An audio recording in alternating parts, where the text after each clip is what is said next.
তাহলে আপনাদের সব শিখতে পারবো, জানতে পারবো। তাহলে আমি আবার দেখাচ্ছি প্র্যাকটিক্যালি, হ্যাঁ সবাই মনোযোগ দিয়ে দেখেন। আমি দাঁড়াইয়া আপনাদেরকে প্র্যাকটিক্যালে দেখাচ্ছি, তাহলে আপনারা ওই প্র্যাকটিক্যালটা মনে রাখবেন, ঠিক আছে? তো এমনি মনে থাকতে কষ্ট হইব। দেখেন আপনি দাঁড়াইছেন এইভাবে, ঠিক আছে?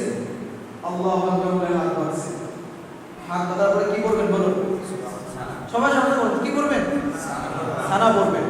সানা পড়ার পরে আউযু বিল্লাহ বলবেন, বিসমিল্লাহ বলবেন, সূরা ফাতিহা পড়বেন। সূরা ফাতিহা পড়ে যে কোনো একটা কি করবেন? নাকি নির্দিষ্ট সূরা আছে? নির্দিষ্ট সূরা আছে নাকি? না। সূরা ইখলাস তিনবার পড়তে হবে নাকি? না। মহিলাদের অনেক মকসুদুল মুমিন বিভিন্ন রকমের বইতে হাদিসের নিয়ম লেখা আছে, অমুক সূরা তিনবার, তমুক সূরা 11 বার, অমুক সূরা 12 বার, এরকম কোনো কি নাই, নিয়ম নাই। সূরা ফাতিহা পড়তে যে কোনো সূরা কি করবে? মিলাবে। মিলানোর পরে সুবহানাল্লাহি ওয়া বিহামদিহি ওয়া লা ইলাহা ইল্লাল্লাহ আল্লাহু আকবার কতবার? 15 বার। কতবার? 15 বার। কি দিয়ে বলবেন? তাসবিহ দিয়ে? না। আমাদের ঘরের মা বোনেরা অনেক সময় কি করে, এই যে এইভাবে তাসবিহ নিয়ে দাঁড়ায়, সারা মানে এটা নিষেধ, এভাবে গোনা যাবে না। এভাবে কি যাবে না? গোনা যাবে না। আপনি কিভাবে করবেন? এই হাতের আঙ্গুলের যে আমাদের মধ্যে চাপ দিয়ে করবেন, করবেন 5টা আঙ্গুল 5বার চাপ দিবেন, নিচের 5টা আঙ্গুল 5বার চাপ দিবেন। এভাবে করে আপনি আঙ্গুল দিয়ে চেপে চেপে আপনি যেভাবে পারেন হিসাব রাখবেন, কিন্তু তাসবিহ দিয়ে আপনি হিসাব রাখতে পারবেন না। তাহলে আপনি 15 বার করছেন, 15 বার করার পর কোথায় যাবো আমরা? রুকুতে। কোথায়? এই রুকুতে গেলাম, রুকুতে যাওয়ার পর কতবার করবো আমরা? 10 বার। এরপর রুকু থেকে দাঁড়ায়া কতবার? কত হইছে? 35। কত হইছে? 35। এরপর আল্লাহু আকবার বলে সিজদায় গেলাম, সিজদায় যাওয়ার পর কতবার? 10 বার। এরপর সিজদায় বসে কতবার? 10 বার। আবার সিজদায় কতবার? 10 বার। এরপরে আমরা দ্বিতীয় সিজদা করে দাঁড়ায় যাই না, এখন কি করব? দ্বিতীয় সিজদায় বসবো। এই বসে কতবার করব? 10 বার। এটা বুঝতে পারছেন? জি। এটা প্রথম রাকাত দিল, দ্বিতীয় রাকাত দিলে একই দিন। দ্বিতীয় রাকাত তাশাহুদ আছে না? আছে। তো তাশাহুদের পরে কি করবেন? 10 বার করবেন, ঠিক আছে ইনশাআল্লাহ? বুঝছেন কি এবার? হ্যাঁ, এই নিয়মে আপনি কি করবেন? সালাতুল তাসবিহে নামাজ আদায় করবেন, পারবেন ইনশাআল্লাহ? ইনশাআল্লাহ।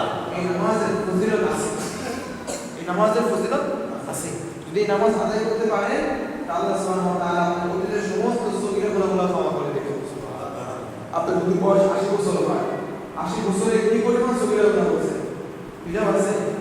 এই 4 রাকাত নামাজ যদি আপনি ঠিকমতো আদায় করতে পারেন, আল্লাহ তাআলা আপনার অতীতের সব সগীরা গুনাহ ক্ষমা করে দেবেন। সুবহানাল্লাহ। এরপরে আপনি কবিরা গুনার জন্য তওবা করবেন, যে আল্লাহ কবিরা গুনাহ করে ফেলেছি, বড় ধরনের গুনাহ করে ফেলেছি, আপনি আমাকে ক্ষমা করে দেন, ইনশাআল্লাহ ক্ষমা পেয়ে যাবেন। আশা আছে না আল্লাহর কাছে? ইনশাআল্লাহ। একবার ভুল হলে আবার করবেন, আবার ভুল হলে আবার করবেন, আবার ভুল হলে আবার করবেন, যতবার ভুল হয় অতবার করবেন। এই নামাজটা পড়বেন ইনশাআল্লাহ। ইনশাআল্লাহ। এটাও এরাতে নির্দিষ্ট দাম, এটা আপনি সবসময় আদায় করতে পারবেন। সালাতুল তাসবিহ শুধু সহবতের নামাজ না সবসময় নামাজ? সবসময়। তাহলে সহবরাতকে কেন্দ্র করে নির্দিষ্ট কোনো কি নাই? নামাজ নাই। এরাতে বেশি বেশি করে কি করব আমরা? নফল পড়ব। নফলের মধ্যে সবথেকে উত্তম নফল হচ্ছে সালাতুল তাসবিহের নামাজ। তারপর গভীর রাতে তাহাজ্জুদের নামাজ পড়বেন। কিসের নামাজ পড়বেন? তাহাজ্জুদের নামাজ পড়বেন। নির্দিষ্ট কোনো সূরা নেই। এরপরে আসুন এই রোজা রাখার জন্য সাহরি খাবেন, রোজা রাখবেন, ঠিক আছে ইনশাআল্লাহ? এই রোজাগুলো রাখবেন। এই আর হচ্ছে এই পুরুষরা, মহিলারা, পুরুষরা গোরস্থানে যাবে, কবর জিয়ারত করবে, মুরব্বীদের জন্য কিছু হাদিয়া টাকা পাঠাবেন, ইসারের সওয়াব করবেন। কথা বলতে পারছেন? অনেক এলাকাতে আছে মহিলারা গোরস্থানে চলে যায়, যে না মহিলাদের জন্য তো এমনি গোরস্থানে যাওয়া নিষেধ, এটাতে আরো বেশি নিষেধ। তাহলে এটাতে যদি সুযোগ হয় আপনি গোরস্থানে যান, আপনি বাবা মার কবর জিয়ারত করেন, আপনার মুরব্বীদের কবর জিয়ারত করেন।